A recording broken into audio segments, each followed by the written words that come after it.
Hi guys, আসসালামু আলাইকুম। আমরা তো সবাই দেখলাম গরিব গরু রাজপুত্র 6। তাহলে কি মিরাজ বৃষ্টিকে বিয়ে করার পর তার জীবনে কি আরও কষ্ট নেমে আসে পড়লো? বৃষ্টিকে বিয়ে করার পর অনন্য যখন ফোন দিল মিরাজকে, মানে মেঘলা যখন ফোন দিল মিরাজকে, বাবা তো কথা বলতেছে না, অপারেশন হয়ে গেছে, প্রবলেম কি? ওই পর্বে কি হবে? তাহলে কি মিরাজের শ্বশুর মারা যাবে নাকি না? জানতে হলে আমাদেরকে দেখতে হবে গরিব গরু রাজপুত্র 7 পার্ট।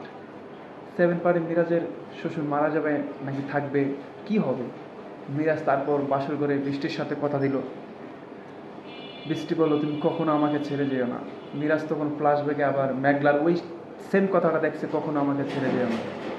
পরবর্তীতে কি হবে? মেঘলা বা বৃষ্টি যে কোনো একজন কি মারা যাবে, নাকি মিরাজ দুজনকে হারাবে? সো গাইস, গরিব ঘরের রাজপুত্র 1 থেকে 6 পর্যন্ত পার্টগুলা আমাদের দর্শক সবাইকে খুবই ইন্টারেস্ট করছে, মানে খুবই ইমপ্রেস করছে। খুবই সুন্দর হয়েছে গল্পগুলা। তো এই ভিডিওটা দেখুন। এই ভিডিওর এই সংটা আমার কাছে খুবই ভালো লাগলো। মানে আমি আবারও বলতেছি, পরিচালক যে আছেন, প্রডিউসার যে এই নাটকের মেইনই আছেন, প্র্যাঙ্কিং আর্থিক সজীব ভাইয়ের উদ্দেশ্যে বলতেছি, এই সংটা পুরোপুরি ইউজ করবেন একটা আলাদাভাবে। আর নাই তো পুরো একটা সংভাবে আপলোড দিতে পারেন। Very nice song. মিরাজের এই কয়েকটা ভিডিওর পার্ট দেখেন, ইমোশনাল। এই চ্যানেলটা সাবস্ক্রাইব করে পাশে থাকবেন। সবসময় গরিব গরিব রাজপুত্র বিভিন্ন জিনিস আপডেট পাবেন। অনেক কথা হয়েছে, জান বেরো, বেরো বাড়ি থেকে। চাচা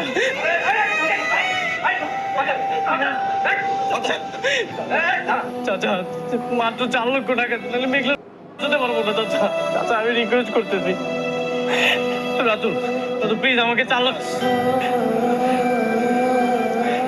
দেখ ভাই, এই সব সম্পত্তি তো আমারই, আমাকে মাত্র 4 লক্ষ টাকা দিয়ে দে, তাহলে মেঘলার বাবাকে বাঁচাতে পারবো না ভাই। তোমরা এখানে দাঁড়িয়ে আছো কেন? বেতন কি মাথা ছাড়তে দে। সো গাইস, আশা করি 7 পর্বে আমরা অনেক কিছু দেখতে পারবো, যেটা আমরা আরও ইমোশনাল হয়ে যাব। সবচেয়ে বড় কথা, মিরাজের অভিনীত বেস্ট, অনন্যার অভিনীত খুবই বেস্ট, বৃষ্টির অভিনয় খুবই বেস্ট। বৃষ্টিতে জাস্ট কামব্যাক করছে 2টা পর্বে, বেস্ট অভিনয়। তো সবসময় সব কিছুর আপডেট পাওয়ার জন্য চ্যানেলটা সাবস্ক্রাইব করে ভিডিওটা শেয়ার দিয়ে পাশে থাকবেন।